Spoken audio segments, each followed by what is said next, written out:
केकई राम से अथाह प्रेम करती है, इसलिए केकई ने पूरे जीवन राम के लिए वनवास नहीं मांगा। एक राजा का प्रजा की ओर से कार्यकाल 12 वर्ष का होता है। अगर कोई राजा 12 वर्ष में प्रजा का हृदय नहीं जीत पाता है तो प्रजा आने वाले ये 12 वर्ष अपने राजा को बदलने का निर्णय कर सकती है, अगर पंच मंत्री और कुल के गुरु सम्मिलित हों तो केकई ने सोचा, भरत अगर 12 वर्ष राज करेगा तो 12 वर्ष राज करने के बाद भरत प्रजा के मन को जीत चुका होगा और उसके बाद 2 वर्ष और बीत जाएंगे, तब राम लौट करके आएगा। राम इस समय ग्रह नक्षत्रों से भी घिरा हुआ है। राम के बुरे समय का लाभ उठाना चाहिए। राम के बुरे समय के कारण अयोध्या में भरत के बल, पौरुष और न्याय की जय जयकार होगी। फलस्वरूप राम जब 14 बरस बाद आएगा भी तो केवल सामान्य राजकुमार की तरह महल में रहेगा। मैं भी उसे ज़्यादा दिन देखे बिना जीवित नहीं रह सकती और महाराज भी राम से अथाह प्रेम करते हैं। तो 14 बरस बाद अगर राम लौट कर आ जाए तो कोई मंत्री या राजगुरु या कुलगुरु या पंच या प्रजा कोई नहीं कहेगा कि भरत को राजगद्दी से हटाना चाहिए। इस प्रकार मेरा भरत भी राजगद्दी पर रहेगा और राम भी वापस आ जाएगा। केकई बहुत बुरी है पर बहुत बुरी नहीं है। आपके आसपास कई बार लोग होते हैं, उनकी कुछ चीज़ें अच्छी नहीं लगती, पर एक चीज़ जरूर याद रखना, किसी भी व्यक्ति को जज करने से पहले ये देखना कि ये दिल का कैसा है।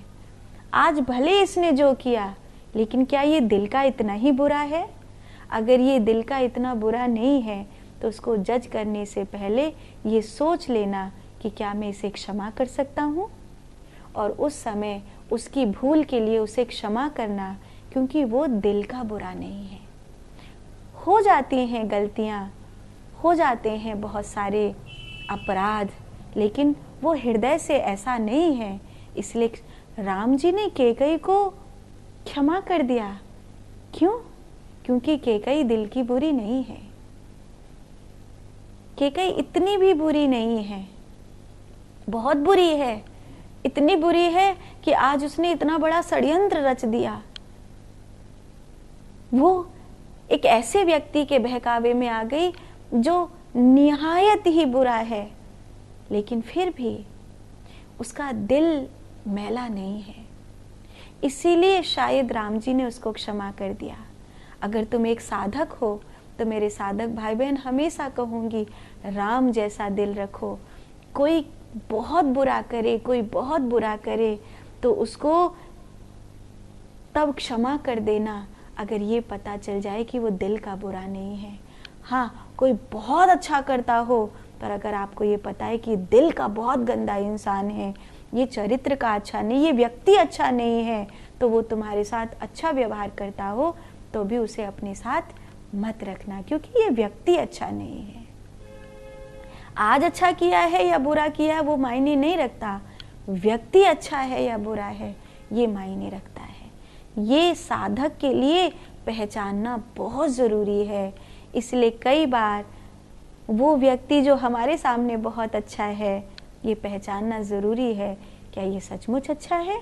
अगर ये व्यक्ति अच्छा नहीं है तो दूर से ही राम राम करो और तुम उसको अपने घर रहने दो, तुम तुम्हारे घर रहो। यही साधक की पहचान है। केकई ने 2 वरदान मांगे थे, दंड नहीं, ऐसा मत करना, क्योंकि सब लालची नहीं होते। खुशियों को बांटने के लिए हमेशा लालची लोग ही नहीं आते हैं, आपके प्यारे भी आते हैं। दुख को बांटने के लिए आपके प्यारे आते हैं, इसमें कोई संदेह नहीं है, लेकिन सुख को और सुख बनाने के लिए भी आपके प्यारे आते हैं। इसलिए अहंकार मत करना। आज लोग एक खोटी मानसिकता से भर गए हैं कि सब लोग स्वार्थ के हैं, सब स्वार्थ के हैं। इसीलिए जब आपका राजमहल बना, आपकी गाड़ी आई, आपकी फैक्ट्री चली, आपका धन बार बढ़ने लगा, आपको कोई पद प्रतिष्ठा मिली और उस समय कोई आपके मित्र संबंधी आने लगे तो आप उनको अहंकार से देखते हैं। अहंकार से देखने के कारण आप अकेले हो जाते हैं। जो सुख में आपका साथ निभाते थे वो लोग अब आपको स्वार्थी दिखने लगे हैं। और ऐसा होने से महल तो बहुत बड़ा होता है पर उस महल में भोजन करने वाला कोई नहीं होता। आपने देखा है कई बार बड़े बड़े लोगों की बारात में खाना फिक कर जाता है। क्यों? ऐसा क्यों होता है? प्रेम चाहिए, सबको प्रेम चाहिए। इसलिए जब आपकी खुशियों को बांटने के लिए कोई आ रहा है तो उसे स्वार्थी के दृष्टि से मत देखो, उसे अहंकार की दृष्टि से मत देखो। आपकी खुशियों में सम्मिलित होने आया है, वो भी आपका अपना है। जरूरी नहीं कि सब लोग दुख में सम्मिलित हो सकें। बहुत बार ऐसी परिस्थितियां होती हैं कि आपके दुख में सभी सम्मिलित नहीं हो सकते, लेकिन आपके सुख में सभी सम्मिलित हो सकते हैं। इसलिए उनका स्वागत करो।